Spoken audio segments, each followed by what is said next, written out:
Diamant, Gisele Umba, Gisele Umba, Nakoli nana ya diamant, Gisele Umba, nana troublé au mon amour. Merci. Gisele Umba, Diamant Noir. Chers internautes, vous êtes sur Diamant Noir et en même temps vous êtes sur Vision News TV avec Gisele Umba, Diamant Noir et Lanette Katanga.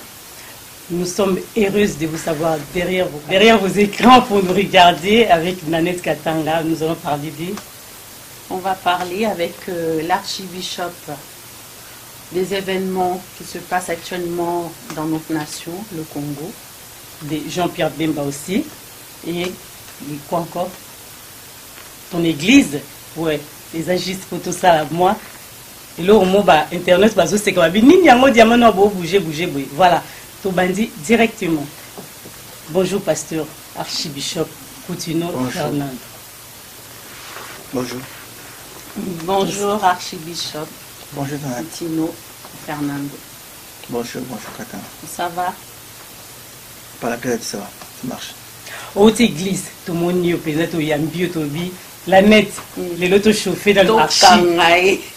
To kanga archi to tunae ba question belé mituna peuple congolais zozela bazana bafandi na bakiti. Bobongisa bo bougeter la net basa ndeni po to banda ba question. Batika la ka place parce que suspense c'est belé donc bazaro zela archibishop bazaki na ba question belé donc toujours ba question hein. Le peu de questions qu'on a eues, donc on le dit vraiment tout nous cahier, tout poser ma question. Merci. Yo lelo. Tozui lelo to kangi. Archive je vais pas si vous nous voyez mais tozui quand même. Ça nzambe. Moi nous sommes à 30 secondes quand même to yambi archi. Quelle soit la tenance. Amen. Amen. Archibishop Jean-Pierre Bemba. Lelo abimi camarade nayo, famille nayo to politicien oye bakibi. Pour moi, il est presque une famille. Presque une famille. Amitié, mais il est dépassé amitié comme une famille. C'est un frère pour moi.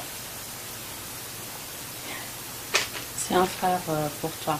Donc, Jean-Pierre Bemba Aza a quitté, c'est-à-dire qu'il est à moitié libre, mais Siko Balobi Aza a quitté, mais pourquoi a-t-il calé en prison?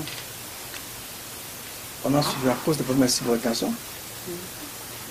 Et la cour va se mettre d'accord pour qu'on le laisse une seule fois. Mais Jean-Pierre Bemba ndinga zana ndinga bimi peuple congolais zotomboka mingi balobi ba sepeli poto monaki na ba réseaux sociaux to landi yango bazo sepela bazo biso na Diamant Noir TV et puis na Vision News TV. Merci bazaki batuto landaki on a biku to la nek to sandeni to ki mapemba to bando sepela mais biso sepela été tout c'est tout fandi. Enfin biso to ça to tempéré nano to yeba qu'est-ce qui se passe en dessous voilà. Hein? Parce que Mingi va crier victoire, va bénir victoire. Oui, tout ça, bientôt, on aura un président au Congo du nom de Jean-Pierre Bemba. Ah non, Azaki déjà traite, Azaki Nibi, mais yo, si ko loko la, Aza mouta famille, de mon lobby, Aza mouta famille, Aza ami nayo. Donc, qu'est-ce que toi, tu pourrais dire à ce peuple? Je tiens à soutenir ici. Je ne parle pas comme un rapporteur des plateformes Jean-Pierre Bemba ou des partis Jean-Pierre Bemba. Je parle comme une connaissance. Donc, tout ce que moi j'ai, vous connaissez aussi. Il a ses ambitions. Il va continuer, je l'espère, j'espère bien. À continuer, je crois. Naibi, ma personnalité. En tout cas, quelqu'un qui a fait la prison, il n'abandonne jamais. Plusieurs rentrent dans un moto dur. Je crois qu'il est un peu dur.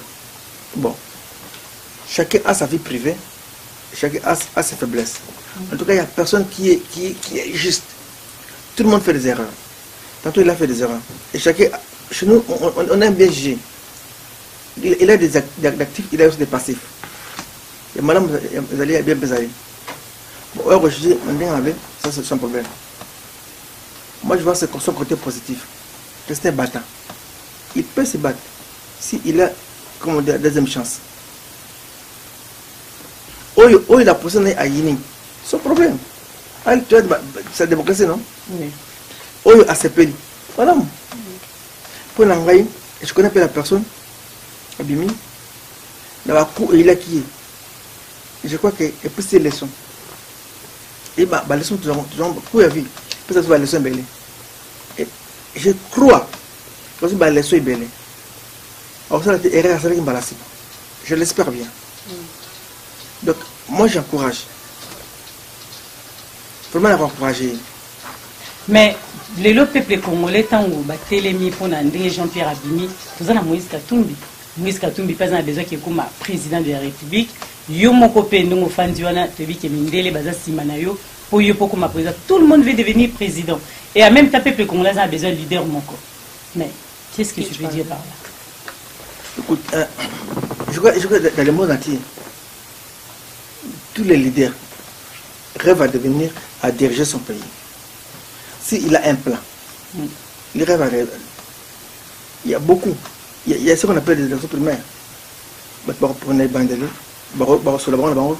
Qui est prêt à être devant. Bon, finalement, tout le monde dit yo, en tout cas, 15%. Tous on soutient. Si on a un adversaire méchant, yo, Kenai. Si on voit aussi l'État est pour qui? En tout cas, tant aux aider pour la moto. Donc, 15%. On te soutient. La peuple te demande de soutenir notre pays. Bon, c'est bien soumis. Qui me l'a arrêté. Sommes des arrêtés. Donc, tu es un adversaire. Donc, vous voyez, continuer. Alors, ça pour ça. Pas ça, ça m'a tout dit. Attends, moi, Abima. Tu as un bon adversaire. C'est bien. Après, tu vas dire, tu vas dire, c'est que, bon, besoin de plan dans l'année. Ma soeur est en tu dis ce qui est bien, ce qui est bien, ah, moi la maman, en tout cas, moi la moitié. Je peux ça non. Ah, au Simbi. La monnaie au stock, ma bonne là. Tu pousses à qui? Ce tu vas ligner mon tour. Tu es le peuple, tu es mon maître peuple. Et le bi, oh yo. Tu es tu le peuple, tu m'as dit que hier, tu es pas, Pour natikela na net maloba mais na loba kama yozo ba makambozo ba ofanda boso la bino surtout mais biso peuple congolais to ebike Jean-Pierre Abimi eza pour rien fait ba bimisi pour na likamoko donc eloko bango ba sengi wana c'est que y est déjà ndimi yango pour avant koma puna yo pe loko wana oyebi yango yo poso ndimaki yango poso ki kuna mais yo ozo répondre biso na moi ozo répondre biso na kimi mais biso toi la besoin wana ti toi la besoin to yeba muto azo ki diriger ou azana besoin ki diriger Congo. Biloko basengi bango pa bato basenga wana oyo na biso ne sona la net toyebi basengi bino nini bondimi yango pe plazo landa kwa yoka ozo répondre ngo na yebite oyo basale pona chairman na yebite donc t'as pas n'aike ba pesi ba campagne. Oh mais tout le monde a dit qu'il va passer 10 ans mutavai na prison bongo bandana basambisa ki ete kaka lelo tongo baluka Kabila kende élection batnos ba boy bamo ba bimisi biso Jean-Pierre Bemba biso to sepeli ko abimi mais pour na Congo tozo tuna lelo to tuna pona étant Jean-Pierre T tozo tuna étant président oyo balingi batiela biso ye na Congo poto yebi keza bongo Moïse Katumbi alingi koma ye alingi koma yo po lingi koma tibino misal sans que d'autant ba Tshisekedi bato baza ebele bele. Il aura l'état où il va parler au peuple, non? Il parlera au peuple. Ces projets, là les gens aiment juger, n'aiment pas réfléchir. Nous le Congolais, on aime juger directement, on n'aime pas réfléchir. Moi je dois analyser et réfléchir. C'est ce qu'il va dire. Si tu vois que c'est positif, on choisit. Si tu vois qu'il y a beaucoup de noirs, tu bien nous autres. Moi la bien nous autres. Mais là, en fait, tout ça, le peut analyse la mission. Tout le monde a dit déjà le président d'Angola, Lorenzo, Ayaki Awa, Amonaki Macron. Tout le monde dit Kagame, Aye Awa, Amoni Macron. Tout le monde dit, comment elle s'appelle la dame en question, je me rappelle plus. Eve Bazaïba, à qui au monde a Kabila. Kabila, l'Ongwe Congo, à qui n'a Russie. Et maintenant, on nous ramène maintenant Jean-Pierre Bemba qui sort de prison, que le monsieur était condamné normalement à 18 ans de prison. Il en a fait 10. Comme par hasard, il a été innocenté et tout ça. Et puis maintenant, on nous le présente sur un plateau d'or comme ça. Donc le peuple veut savoir qu'est-ce qu'il y a derrière ça. Mais aussi, avant qu'on parle des négociations, n'oubliez pas, soyons aussi techniques. Hein? Je crois que l'avocat, il y a chairman, c'est une requête. Parce que je me disais que c'est normal. Dans le jugement, il y a condamnation à 18 ans, il y avait beaucoup d'erreurs. Beaucoup trop d'erreurs. Un juriste sera atteint de jugement à vie, non. Vous allez voir le diamant noir, diamant noir, condamné pour la prostitution. Pour ça, la moitié. On t'a jamais jugé sur la prostitution. Je parle de la caméra. La condamnation, 18 ans, prostitution. Ce n'est pas un avocat. Non. On était parti par pour la Macambouya. Macambouya, caméra et bon écran. Au sud. Donc, moi, j'étais basé sur la raquette. Et normalement, on dit que la raquette, tu vois que vraiment, c'est solo que. Juge, voilà, qui erreur. Et comme c'est du pénal, mais on est aux côtés de Jean-Pierre parce que c'est un camarade de notre communauté. Non, je parle en tant qu'un technicien ou juriste. Nous devons être intellectuels. On doit pas juger, on doit analyser les faits. Oui. Je parle en tant qu'un intellectuel. Je n'avale pas n'importe quoi. Donc je dis, les gens ne sont pas bêtes. C'est même par les édous que Jean-Pierre, et tu dis, tout ça, c'est pays. Sauvons les Congo. Là, sauvons les Congo. Il ramassait tout le monde. La Congo, et en France. On peut dire qu'il faut qu'on réveille conscience. La réveil conscience, nous, en France, on a travaillé pour les Simbi. Voilà, et veille patriotique pour le Tambo. Si on voit que ils vont marcher sur les cadavres. À l'époque, c'était mieux. Mais comme nous, on est sortis dans le Béliango, et comme c'est difficile, bien, je sais, vous avez conscience, la caméra, la côté de partout, que le Béliango. Oui. La prison qu'ils avaient au début, ils n'en ont pas aujourd'hui. Ça changeait à cause des réactions du peuple. Et ils craignent la réaction du peuple. S'il n'y en avait pas cette solidarité nationale que nous avons aujourd'hui, ils devaient déjà nous diviser. On tient à tout prix de diviser les pays. On tient à tout prix de diviser les pays. Et ça, je les redis à tous ceux qui veulent devenir président. Ceux qui ont des divisions pays, tout ça, la bino. On est président. Tu as dit COP Wana, COP aussi Mbaté. Oh, Rwanda, 300 km, vous avez bien aussi Mbaté. Donc, non, parce que question n'a réponse. Donc, je dis maintenant, en tant que pasteur, c'est vrai, mais j'ai vu que Mboka, comment il y a un boulot. Donc, on a dit que alléluia. Donc, on va continuer à le dire, amen.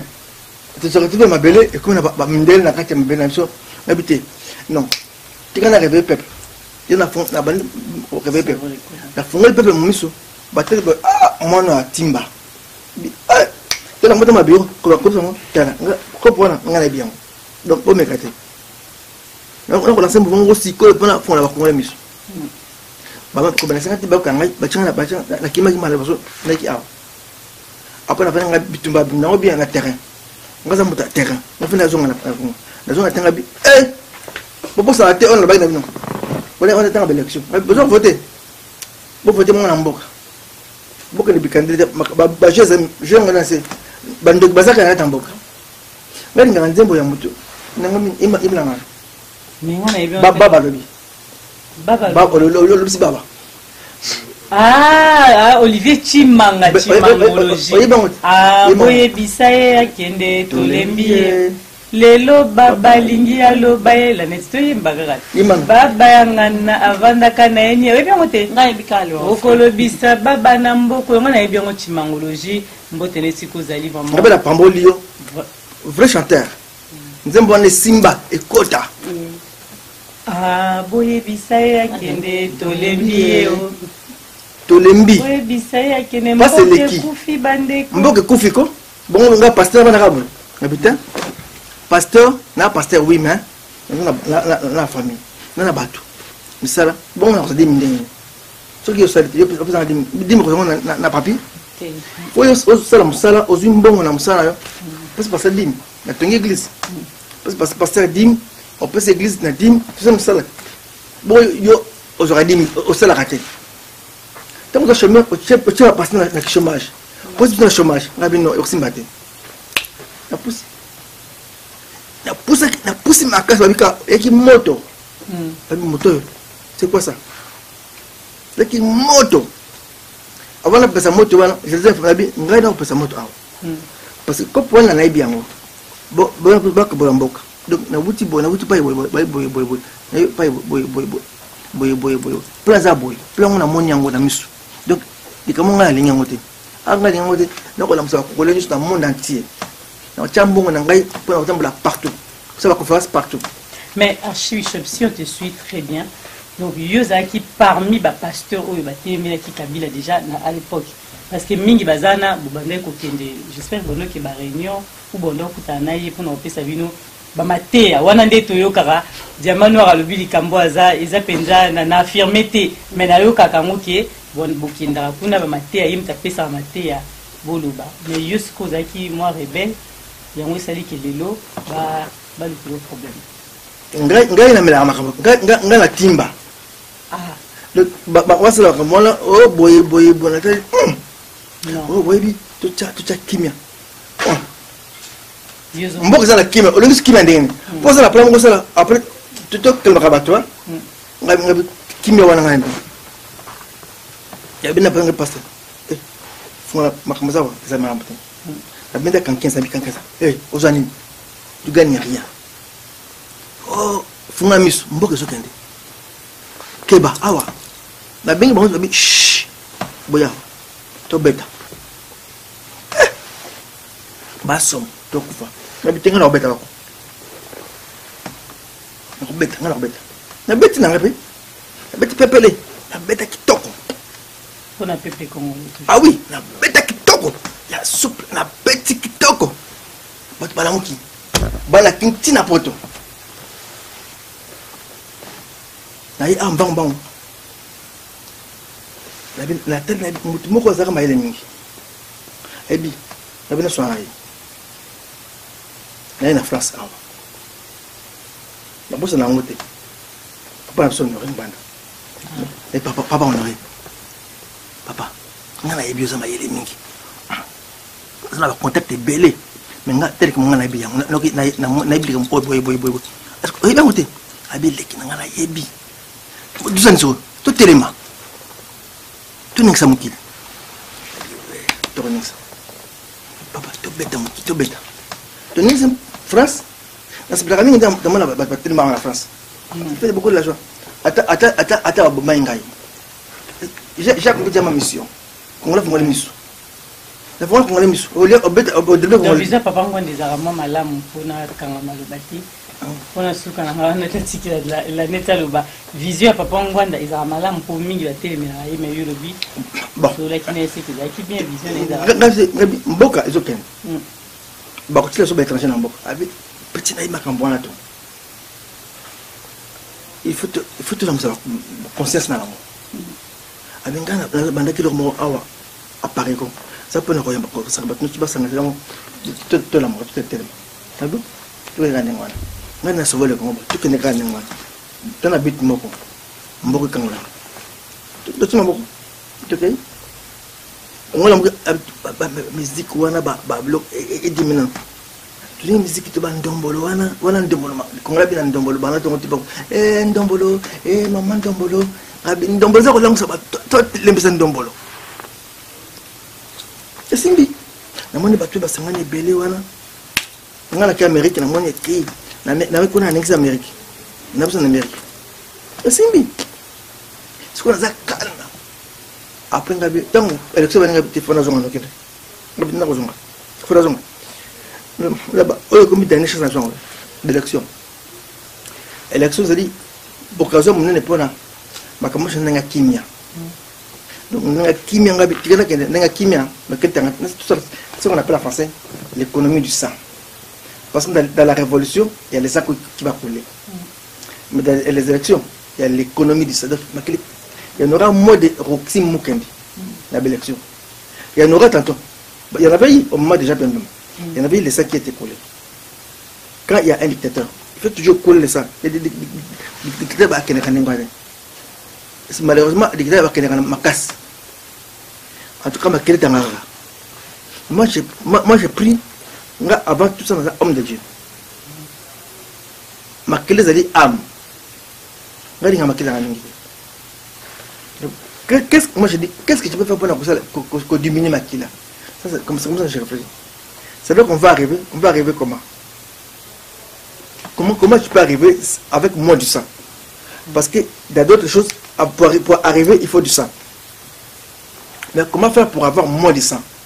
Élection, si on peut se battre pour une élection transparente, s'il y a moyen, on se bat pour une élection transparente, on se bat vraiment avec un autre homme à nous fort, crédible. C'est pas moi je dis ça pour nous opposer candidature. Et à l'époque, c'était Chairman, c'était à l'époque l'homme du moment. Parce que la politique n'est pas constante. La politique change. Le loyo, le billet, le loyo va mettre un peu Katanga, Katanga, Gisèle, vous mettez là, peuple à drôle. Donc, ce que tu as simbaye, et tu as Gisèle Yango. Et n'oublie pas, ce temps-là, c'est pas tous les jours. Aujourd'hui, le est comment Katanga. Attendez, tout va monter dans la page. Monter tout dans la chapa. Et quand tu as vu quoi? Tu as pas besoin au boy, tu as pas. Mais le second, tu as pas n'a pas eu mon coup. Je lui trouve, mais je vais m'arrêter là. Les lots, tu as pas et pas nani parce que pour tout qui est pour tout chiter dans ce cas émission, mais tu sais quoi? Je fais l'analyse. Chez elle, les gens ont passé la télévision, aussi ça va bloquer, va mon avis, non. On va tout faire ça là. Aujourd'hui, vouloir ou non, c'est ça la psychologie. Vouloir ou non, aujourd'hui, les peuples congolais est insensible n'est pas politicien. N'accepte un discours politique. Non. Parce que politicien, mon côté. Oh, bon, on va passer à président. C'est quoi ce qui mon habilité? C'est que moi, j'ai tu baby, tu poli. Ce balin de moutons à athée pour ne pas les bien. Tout le monde a été. Mouton a passé à passer. Quoi, il y a majorité qu'on a passé à athée. Bon, c'est un mouton à prétendre sur le athée. De bon, pas la prière. Bon, où est la main? Bon, la coction la main. Bon, tu as appelé élection. Allez, bon, tu vas le voter. Voter mouton. Machine, allez, 100%. Bon, tu donnes la passe. Tu donnes un esclave sur la passe. Pour Mbalo, il y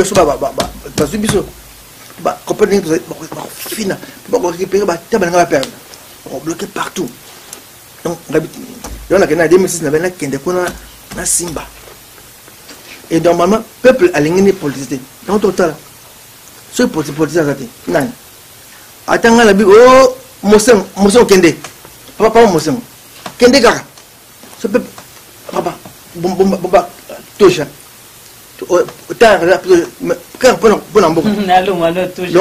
Papa Kende. Papa Kende. Papa Kende.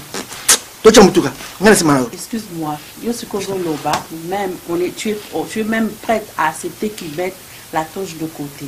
Mais maintenant, on voit nos bien-aimés pasteurs, des hommes soi-disant de Dieu, qui ne combattent pas pour le pays. Toi, tu es un homme de Dieu. On voit dans la Bible, on voit Esther. Esther était dans la politique. On voit David était dans la politique. On voit Joseph qui était dans la politique. Jérémie aussi. Les choses, oui, Jérémie qui était dans la politique, les choses de la nation doivent normalement concerner les chrétiens, concerner les hommes de Dieu. Mais pourquoi maintenant, dans la lutte pour la libération du pays, pourquoi on ne les voit pas? Je ne critique pas. Tu sais, chacun a sa façon de voir les choses, sa vision. Quelqu'un ne peut pas dire, la politique c'est diabolique. Or, on oublie que la politique s'occupe de tout le monde. Oui. pasteur ou non, la politique s'occupe. Pour diabolique. Vous allez façon que gérer. Tu ne t'occupes pas de la politique s'occupera de toi. Déjà la politique s'occupe de toi. Nous sommes gérés par la politique. Nous sommes gérés par la politique. Alors grève, vous allez. C'est parce qu'à cause politique. Tout le monde subit. Ah, tout le monde. Donc, vouloir ou non, au bas de Banga, la vision de Bango. Pour pousser la vision de moi, je respecte la vision des gens. Vision d'ailleurs. Et en plus, n'oublie pas, il n'y a pas de Congo. Si on ne veut pas la Congo, il y aura la biche. Ndimaï. Oh le bas, quand tu es dans le Congo, la Kim. Eh, vous en baillez. Nga zan kuba nga ba betana to betana be ko kanga ba betana nga bon ba to ba ba bélève na ngai on appelle ça judo na karaté ba petit na lo policier na bi ba petit ba sensei mutaka nga pesa nga betana sensei na misu ba konzango sensei pesa sali to soyo ba petit bote ba jeko bote ba mun na boss na bino ta ngai ko ça ça musala oyo me ko simba a regretter abani moko na moko wana c'est là que fait que toko na musa connaît bango terrible o pasteur andi ni qui toko c'est qui vrai donc on likolo on la bendi pas na tiki on likolo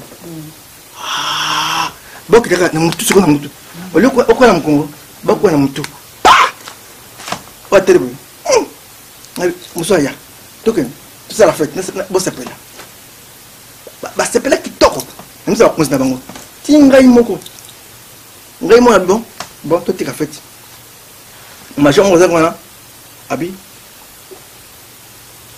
bon archi bon vous avez makasi to moni mais archi abi archi basa ibe on soit banda archi au côté ba bo mayo kendega olina fukam alanga tiko fukam na ngai atali tiabi archi kende tika baga ngai moko bakanga wote non ngai moko na kila na sina mani bakete bazo le anse ngai botoko le la bitoke toki tu ba bandi mo ke mboke ba bandi en tenue civile na minduki na ba arme ba kanga pasteur ngala ba arme mais wana ba beba couper ba arme qui pas na yo yango sere ki ba kanga yo est-ce que ça qui na mo vrai fait beaucoup ba arme oui bon ça arme ba te ba arme et puis on se monte ba te ba arme et puis faut boy d'après ce que l'on a entendu non on ba ko ça ma solo ko ba arme ba arme ba arme vous savez les hommes ba arme ils ont la procès bon procès na YouTube bote la bien les hommes ba arme ba na mona tena mona ba na procès na ba voka na tu ba arme yango yo kan ba je na ye na kan je na na papier ba papier dans to mona ngalo papier yango yo mona ngalo mona papier yango yo mona ko pete kana procès pour je papier yango ça non papier yango ya yo mais yo mona na mona ya mona ba arme na procès donc ezaki mamba lokuta ezaki lokuta mais makumba ya soni pona mboka yango eli c'est pas pour rien papa mon son a médiocre c'est pire que la médiocrité soni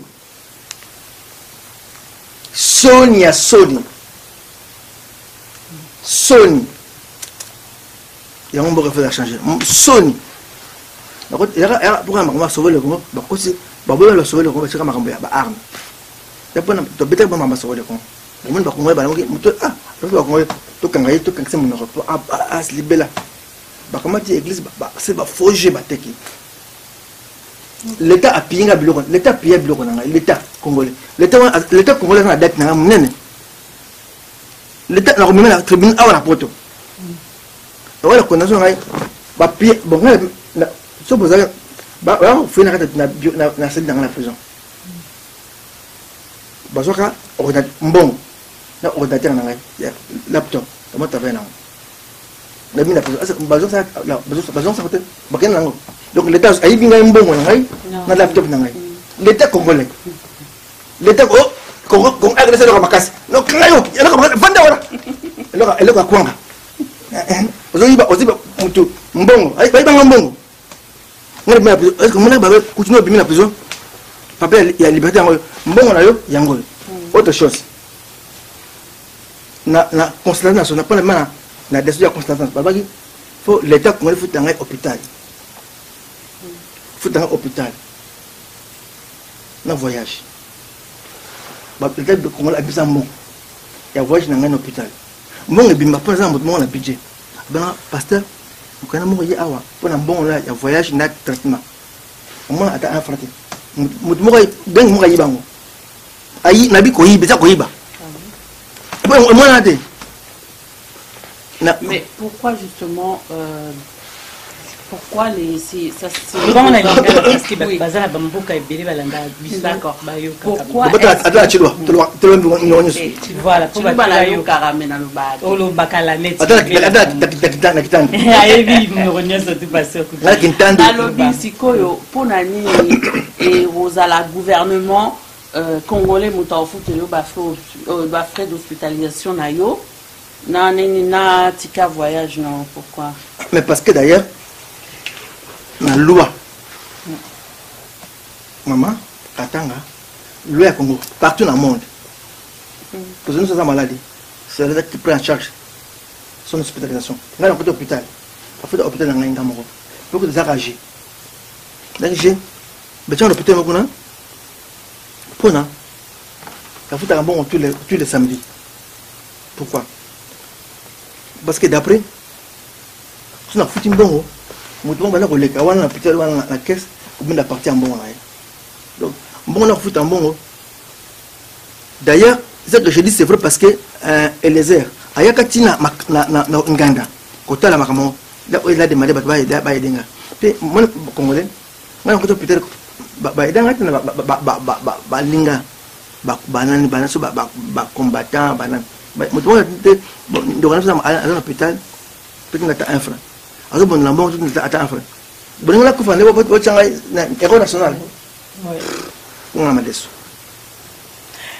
to aider mutu azor bonda suko to photo ebisaka bango ba mamba boye ba yoka ka peuple congolais ba soutenir mutu kaka te soka kufi voilà so akufi to commissaire héros tant mutazani ti archbishop to na yebi ki to ça directement tant lobi ba tu ba ya au soutenir pe archibati ndele ba mbongo est-ce que ba benga yo peuple congolais jamais même pas cette mais mamsou anamboka oyo bazo ba mikanda kumbo ma sauver le Congo belé na ida bango na sala balette na mona te oh archi comment kana azaki na mukolo wana na kuma mukanda na sinya maya sulté azo mukanda atina ta infraté azo ba sedik ba CPS na Belgique na kuma na ngai ebele kana na mwana moko na Manchester en tout cas nzaba pambola abi archi ngaba benga ngai mangana apina ko boka na ko mona yo donc mbongo na ngai na ko tindila wana za hôpital tindila ngai ba livre sterling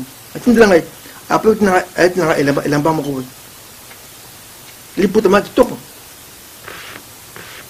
dès que bubu na Versace et toko abi ngana na mukanda awa mbongo na pesa ngoi olo mbongo na Londres kuna sur par semaine atinda ngai on a fait ba sedik on a compris ngai ka ba di lo ba ba CPS na komona ngai bo mo ka ah ngai CPS na komona moto na comment invalide ndaya ata di ko ma ya sepela rien on va moto ma be no tanga pa na sanga mo ashi wala papa ashi ndela ngai sinanga mukanda mo za na ko présenter le bina na commissariat pona ma mikanda ngai sine kana zaki joua na nini sine bele bezo mikanda ngai ba bengsa ngai batuna ba kuma batuna ibate ba kozo nga zaki Il y a archi, secrétaire particulier, nous sommes passés, garde de corps, oui. Un dimanche, nous avons dit, oui, mais c'est par Kassongo. Garde de corps, Oui. ah, Kassongo. Ah, oui. Ah, il était fort, c'était. Il est vivant, Kassongo. Il avait fui. Kassongo, ah, il est ici. Ah bon? Ce type-là, vraiment, il avait des problèmes. Na côté nous travaille bien na côté kana jeka na kumbe ka kasongo awala na garde quoi na kumbe ka to garde ko kasongo tu connais ah maintenant côté et est-ce qu'il est vivant alors je le cherche oui il est vivant il est ici kasongo vous avez vu monsieur kasongo ce type là il a risqué la vie et donc kasongo azom kana et azom kana ndengwana. Ok, merci. Donc pour dire que, en tout cas, vous avez reconnaissé ça. Moi je veux dire que moi ça je sais, la lingue, tout pour de conscience. Le osoki, on a son mot. À un hôpital, du problème. Tu es aidé. Tu es aidé sur la coffee. Tu es aidé. Bakangi mutu bana ko aidé pas parce que moi ni ba arabité. Ce mot moi ce problème on tu ba yé ko aidé. Bon c'est à quoi après ko tika flair. On a des combattants, Flair Yangol. On a l'école nationale. Non. Ce n'est pas gagné. D'abord, gagner Moutou, le télé. La pression. On a la relation. Bien besoin de la relation. On a la cœur d'orsay. Au Bengi, au dérangé. Comment est la situation? On a le congrès en Amérique. Au Bengi, au Tuni. Au Bengi, au Tuni. Pour la pression. Pour la pression. Bishop Élysée na banza yoki place ça. Bishop Élysée moi na openda. Puis il y a toujours une émission pour vous ça communauté. Bishop Élysée en Afrique du Sud son rival tout petit bino. On dit que Bishop Élysée na place d'abord Bishop. Bishop Élysée. Bishop Élysée. Moi ça n'engwana. Afinga, Bishop Élysée moi je te dis Bishop Élysée. On a un psychologue de profession. La tenga on a beaucoup. Ça dit ça c'est Sorbonne. Ça psychologie, ça philosophie qu'on a. Ça théologie, la pose sur scène, na Aragon. Après qu'on a côté en philosophie, la Sorbonne, ça la psychologie, na Paris au centre université, na Saint-Denis. Et Bishop Élysée a bundaka tout dans la prison. Quand on a bureau, il a vu presque tout le monde. Tout le monde, bon. Mais il a voulu voir tout le monde. Il va passer, fort rendez-vous le couteau, il va passer le couteau. Moi, je suis bon, je suis bon, tu as passé rendez-vous là-bas, c'est 5h du matin. Tu as 5h du matin, tu m'as passé le couteau. Yarchi. Ok. À 5h du matin, on va à cause de la moto quelque part. 5h du matin, comme on a été. C'est que j'ai dit, Bishop, matin là. On peut se rendez-vous à 5h du matin. Nous sommes comme là. Papa, attends, 2h du matin. Pour le nord, c'est là. Nous devons mettre ce bal à Saint-Baché. Il y a un aïe, avant qu'il y ait Afrique, on a un accueil, mais on a un accueil au Gassan. Donc, je vais finir avec toi, pasteur Zofing. Vous évitez, ils ont dit retour. Parce que le canaille va trop, banco trop. Nous sommes dans la RTN, oh, il y a un bishop là qui est. Mais vous, par exemple, il y a un bishop qui est. Quand vous mentez le bishop là, dans la rue, vous de fausses promesses, vous ne pouvez pas monter. Mais lui, mais parce que vous avez dit des mensonges, il a été révolté à cause de vos mensonges. C'est un monsieur qui est révolté. Il en a eu marre. Le royaume, mais en parlant de Bishop Élysée, les lots maman langi pina papa langi to ko tsango ka poto succès on les appelle ba question ba il y a la net il y a maman langi le loi Koufi maman langi le loi Koufi donc Bakebele il y en a beaucoup qui étaient tristes et il y en a d'autres aussi qui se sont réjouis la tunsu ba CP liké voilà ba Koufi ba kende na bango parce que ba sali pe mabe ebele na mboka na biso. En tant que serviteur de Dieu, qu'est-ce que toi tu peux dire par rapport aux relations que tu avais? Je ne sais pas si tu avais une relation avec ce monsieur et cette dame-là. J'avais une bonne relation avec maman Olangi. On a peut-être condamnation, c'est même c'est la famille. Une très bonne relation. je l'ai soutenu. Tu l'as soutenu. Dans la prière, dans le ministère. Et moi, j'ai encouragé les femmes. Ministère à combat, donc séparation, séparer, bateau, finga, benga, bana, batou, bandoki, bana, batou, benga, na, soutenir bangona, makamwana. J'étais d'accord avec lui. Non, moi, ça a terminé. Elle a aussi prêché Jésus-Christ. Elle n'a pas à côté. Allez, moi, là, c'est la doctrine. Je n'étais pas d'accord avec elle. Ça depuis longtemps. Bien. La christologie n'a pas la doctrine dogmatique. Je le disais en face. Ma femme était partie prêcher là-bas, quand j'étais à l'hôpital. Tu as invité madame. Tu as combattu spirituel, il me suivent maintenant. La vie, Amy. Quand nous avons cours sur la croix, théologie de la croix. Tu peux chaque la croix, tu quand nous avons croix, allez parler de Jésus-Christ, allez parler de la croix. Donc c'est là où il y avait une différence. Donc, différence c'est la doctrine. On avait une doctrine différente. Mais on avait même une même vision, Jésus-Christ. Moi je suis d'accord, comme avec Jésus-Christ. Regardez Jésus. Mais la carte de Jésus, mais Jésus-Christ, la base de la parole de Dieu, c'est l'amour. Or qu'on voit dans le ministère du combat, c'est plutôt la haine. Là, c'est la doctrine. C'est plutôt la division. Là, c'est la doctrine. Oui. C'est comme on dit. Les gens, ils mettent de l'huile. Onction d'huile. Doctrine. Oui, mais ça, c'est doctrine. Les doctrines, l'huile, tout ça détruit pas. Or que là, quand on regarde aujourd'hui, dans les rues de Congo, on voit les chégués, on voit les mamans séparées de leur mari, parce que le mari est décédé, on a dit que oui, la femme était sorcière, oui, si dans ta famille, si tu es comme ça, c'est à cause de ton nom. Il y a eu plein de séparations. On voit qu'elle a détruit quand même, elle a participé, ils ont participé à la destruction du peuple congolais quand même. Bon, écoutez, je dis, ce n'est pas tout elle-même. Il y avait déjà, tu sais, Makambo, il y a un combat spirituel. Et Dieu merci, elle a malheureusement, je dis malheureusement, elle a écouté ce groupe de femmes, il y a Kansas. Il y a un groupe de femmes à Kansas. Moi, je les ai rencontrés aussi. Rebecca Brown, Gwen Shaw. Gwen Shaw, il est un peu bien. Mais Rebecca Brown, non, a dépassé ma limite. Ah ouais, il y a une femme qui s'appelle Sanoche, à la France. Dans le groupe. Il y a un combat spirituel. Et nous avons fait comme ça. Moi et Jean Jaï. Nous avons fait comme ça. On avait condamné ça avec Jean Jaï. Et moi, à Kin, quand j'ai dit, maman, on a dit, à Zuyango quelque part. Et c'est vrai, à Zuyango, dans le groupe. Parce qu'un jour, j'ai appliqué. Bonne chose à Kin. J'ai dit, Aïe, à Kin. Après, j'apprends une autre femme, je veux son nom. Il y a un groupe Bass à Kansas. Il y a un combat spirituel. Bass Oyo, Baté Maté Amoko, dogmatique dans l'église.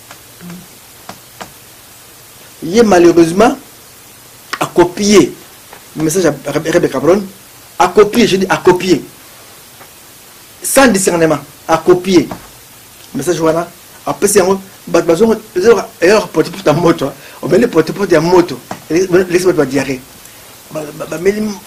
Message voilà, Rebecca Brown, laisse-moi pas diarrhée, tengami. Elle a donné les messages malheureusement au Congo, elle considère le Congo avec des coutumes. Elle considère l'Amérique avec des coutumes. Les coutumes, papa, les familiales. En Amérique, les blancs, même en France, les gens s'en foutent. Quand tu dis à un blanc, tu as des liens de ton père. Moi, ce sont des chromosomes. C'est le chromosome qui fait ça. Le chromosome mal est créé par la. Et il y a des caractéristiques, il y a chromosome, il y a père, la mère. C'est ça qui me fait parler. Tu entends la voix de mon père qui parle. Je parle comme mon père, c'est les chromosomes. Et nous en Afrique, ils ont un lien. Lien. Ça, c'est la plus grande erreur. Et je lui ai dit, moi je ne parle pas de. Tu sais, mon défaut. Mon défaut, moi je ne parle pas des règles de quelqu'un. Si moi, tu m'as fait du mal, moi je vais te parler des gens. Je te parle devant. Si tu tues moi. Tout droit. Moi, je parle de ma régime, il y a Kabila.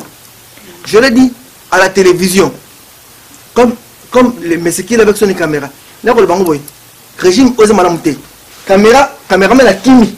Ati caméra, oui. Ati la caméra. Là, ati la caméra. Et j'ai parlé, j'ai montré des dégâts. Voilà, comprendre les allées. Comme ça. Mais il y a un moto qui est le baron, mais le bien te va comprendre, mais tout le monde va me prochainement, on en parlera. Voilà. On a beaucoup à parler. Dans cette émission, elle recommande aussi la photo Tika Yo, aux hommes à Benda pour elle recommande. On a beaucoup à parler.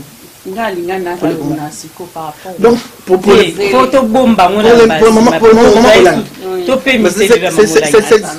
ça va être une vraie servante de Dieu. Elle est une servante de Dieu. Les gens qui n'importe quoi. Mais servante de Dieu qui détruit, je suis désolée pour moi. Je suis désolée, servante de Dieu. C'est mal compréhension, il y a un message naïf. Mal compréhension de son message. Quelqu'un qui prône la division, non. Parce que notre exemple reste Jésus-Christ. Notre exemple reste biblique. Notre exemple, c'est Jésus à la croix. Il est venu, il a dit, Père, pardonne-leur car ils ne savent pas. On dirait la Bible. Non, c'est pas que je connais la Bible. Peu que Dieu a permis. On dirait la Bible. Je ne sais pas dire que tu connais. Je ne connais pas. Je ne connais pas. Le peu que je connais. Voilà le peu que tu connais. Le peu que prochaine fois les sous parce que. D'accord. Le débat n'est comme il y a Mamoulangeza Moulaï. Il y a Mamoulangeza qui toujours. Oui, mais moi c'est que je ne suis pas d'accord. Oui. Tu sais quoi, maman Olangi. Papa Olangi. Ayaki n'est hôpital. Moi je reconnais. Il dit, pasteur, moi je crois en toi. Je connais ce papa-là. Il a assisté à une de mes croisages. Je l'ai connu dans une de mes croisages à Lumbashi. Il a été responsable, mais il a vu combler à Lumbashi. Bon, d'ailleurs, un combat spirituel. Quand j'ai vu les femmes là défiler à qui, il dit, oh là là là là. Coupe va tomber dans ma boîte basse. Basse ma baptême, ma bébé couche dans mon kid.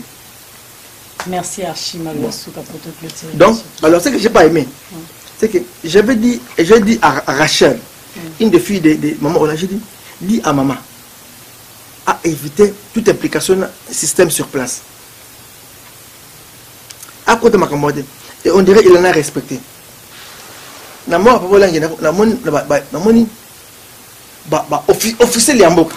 Quelle honte les médiocres. Mais quelle honte. Vous les officiers Liamboka. Vous êtes des pasteurs au Vandi. Bon, debout Congo. Batombala. Debout Congo. Va profiter na passe à Moutou. Moi, je vous ai dit. Debout Congolais. Ils parlent. Tout le monde cercueil. Mais parce que peut-être que c'était un des leurs aussi. Mais attention, non. Ah oui. Même un de leurs, mais il faut respecter. Vous n'avez pas mené l'officier de la carte église.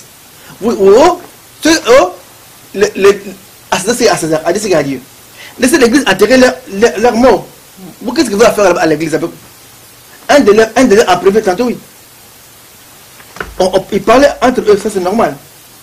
Moi, je parlais avec M. Kabila. Pas après ça, non, je disais la vérité, je disais mais c'est Théophile Mbemba, professeur.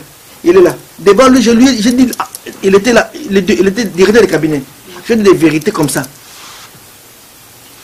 Avant de sauver le combat, j'ai dit des vérités. Au conseil spécial, je lui dis, voilà ça, et je ne suis pas d'accord. Je parlais. Quand j'ai l'occasion de parler, je l'ai entendu parler avec M. Kabila. J'ai entendu. Chacun sa position. Mais c'est ça que je n'ai pas aimé. Dieu clôturer. Bon, on a clôturé, vous voyez. Je ne suis pas d'accord. Et l'État que nous avons une nation dans l'église. Et pour que maman Hollande a quitté ma campagne. Elle était dehors. C'est pour ça qu'elle a entendu ce que j'ai dit à sa fille Rachel. Je dis, Rachel, dis à ta mère de ne pas s'impliquer. C'est l'histoire du gouvernement. Pourquoi tu as dit? Je crois que le gouvernement royal, le soldat à secrétaire qui a quitté. je crois avec parole d'angai. Donc akoya wana na demande na gouvernement batika baketi bakunda ebembe na bango. Bon professeur Rodembe dans la gloire pour la élection. Basta on va l'élection. Qu'est-ce que le président du Parlement a à faire avec l'idée des pasteurs? Si ce n'est qu'aller chercher les voies électorales, il ne faut pas rêver. Qu'est-ce qu'il a cherché? Non, on trouve déjà comme des fous. On n'est pas des fous, on n'est pas des enfants. On a étudié, nous tous on a étudié. Comment on a étudié? Beaucoup, on a la boucle na jardinier. Na tangi na université mboka on a na Sorbonne na université mingi awa na licence ya moko ko yo kusa ngaite te mutu za kusa il faut la vérité tira pardon archibishop tout ça c'est visuel la vérité le bidé la vérité ba yo non tira na c'est pour ceux qui savent si ça donc on a pris ça bo tira église qui sinon biso to ko na politique so on a politique na élection to être élection le bambou ya bango Bukavu, bon, quand la Bukavu, quand l'élection la Bukavu, on a gagné 100%. La Hambourg, on a gagné 100%. Donc, si on compte pour ma église, quand on mettait, on a la Marambo. Si on a la politique, pour moi, on a la politique, on a besoin de ce qu'on a. Mais il y a aussi le côté en politique. Si on a côté, on a souk, ça va, on a souk. Mais si on a déjà un catégorie sur le côté, parce que va proposer déjà l'élection, va proposer déjà comme président, donc c'est que vous avez déjà un cadre. Oui, mais non, j'ai réfléchi. J'ai réfléchi. Je fais ça mbote na mutu moko. Mbote na ngai na ba chrétien nyoso. Mais c'est tout ce que fait papa Hollande. C'est vrai, les hommes ont fait des erreurs. Tout le monde a fait des erreurs. Paul, quand est correct, Paul a son la pierre. Tu as son correct. Paul avait fait des erreurs. Et Pierre avait fait des erreurs. Paul l'a interpellé devant tout le monde. C'est que tu as suite dans l'émission, la net, tu as suite. Archibishop Azar, un peuple congolais, parce qu'il dit qu'il est combattant, il combat pour le peuple. Donc, Bissot, tu as un bon combattant aussi, Manaï. Ah, d'accord. La suite peuple. La suite peuple. Tarangane comme. Quand la bien bomba, la bien la caméra bomba pour ça tantôt. Ah bomba. Edgar Mokonzi. La suite peuple. Preuve yango. La suite peuple na au bas tamina sima ya clavier, sima ya écrit en MacBook. OK. Na bana kata terrain na 20 mains na ganga. Tout y a suite pardon. Tout respecter. Oui. Tout ça bantu. Tout oui. C'est pas la tête. C'est vrai erreur là qui. Nzambe agir. Ne comprenez pas des salama jugement. Nous on juge. Elle avait des erreurs humaines. Tout le monde avait des erreurs. Mais moi j'ai des erreurs. C'est pas qu'on a pas bon faire non. Tout le monde a des erreurs. Toi intérêt mais dans le gouvernement, tel officiel, toi tu es dans les CENI, au coup ça n'arrête d'ailleurs. Planète, Archie, la awa, Bendolo Bakara, Alinga. Passion, depuis qu'Archie, je vais aller au mais biso photo clôturé, mission la biso, si on fait ça, tout le monde, tenga na ibite, on fait ça, on a besoin déjà, on remercie Bishop d'avoir Archibishop.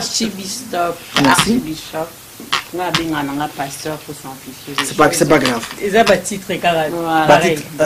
Donc merci. Voilà. Merci d'avoir répondu. Je t'en prie. À nos questions, à notre invitation. Très gentil. Merci Gisèle, ma collègue de tous les jours, Diamant Noir. Edgar derrière la caméra, derrière Mokonzi. Merci Aziza BC, bonjour, plein de bisous à toi. Maman Longjamba, Takimanga, plein de bisous à toi et plein de bisous. Yabato Balanda. Longjamba, quelqu'un a une longjamba, c'est grave. Vision News, mec d'ici. Bonjour à toi, c'est les Ino là où tu es, plein de bisous. Bato Balandaka, collègue Nanga Diamant Noir, Osalam Salamwa Kitoko. Yakitoko, voilà. Donc nous, on n'est pas là pour polémiquer. Pareil, la net, si on a accepté pour un plateau, tout ça, la net, parce qu'il a dit Aza polémique. On est là pour la construction. Amen. Tout ça, pour la construction. Il faut apporter à la part à Pierre Nabisso. Dans le développement Congo. Voilà, dans le développement à Congo. Les hommes Baliboso, tout ça, l'émission, mais ça, je pense, dernière fois, hein, non, on continue toujours. Non, on va toujours continuer. Avec plaisir. Archibishop. La personne botte pas Gisèle Umba, Diamant Noir. La personne botte pas Nanette, Katanga. La Simanango Edgar. La Kanisi Fisco. Fisco. On a la Fisco. Parce que la caméra, tu es là-bas. Parce que je suis là, Edgar, nous sommes là-bas, Fisco, la caméra, tu es là-bas. Panza Sangwa Congo et on dit à très bientôt. À très bientôt. N'oubliez pas de vous abonner sur notre chaîne Vision News TV. Restez connectés pour vous abonner, c'est tout facile. Donc là où c'est écrit en rouge, donc cliquez dessus, abonnez-vous. Voilà. Plein de gros bisous et à la prochaine. Et demandez à Gisèle Umba comment envoyer à l'archibishop un peu d'argent à Basset parce que besoin de quoi. Je allez-y, allez-y envoyez.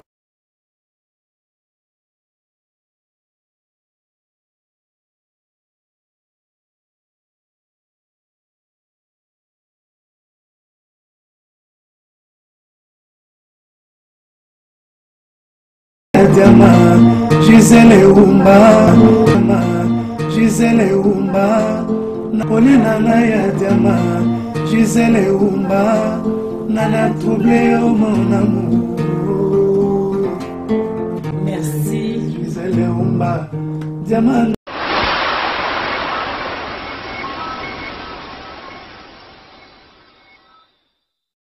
Bonjour à tous, je suis Aimé Bossitampen, propriétaire de Boss Brother TV. En tout cas, bandeko, nous avons un plaisir makasi na sepeli. Enfin de Boss Brother TV écoute na satellite.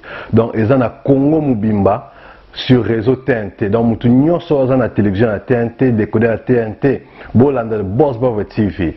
Mais bon dimenanga te, ba Saint Thomas, collègue nanga bodo, yemo apesi la siko.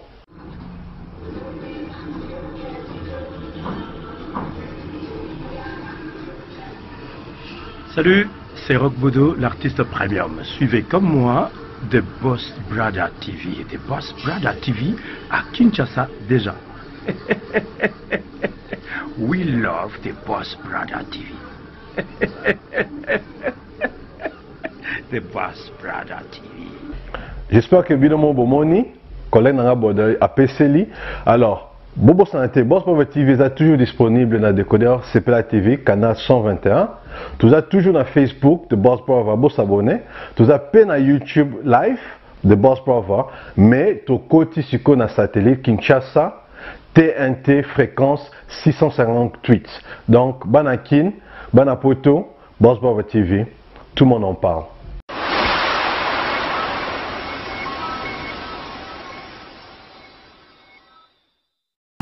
Yoza fin, mutaleki azate, oza suka, libulu zanga suka, mokako soa, kende, donc yoleki, fin. Naïmé, Congo.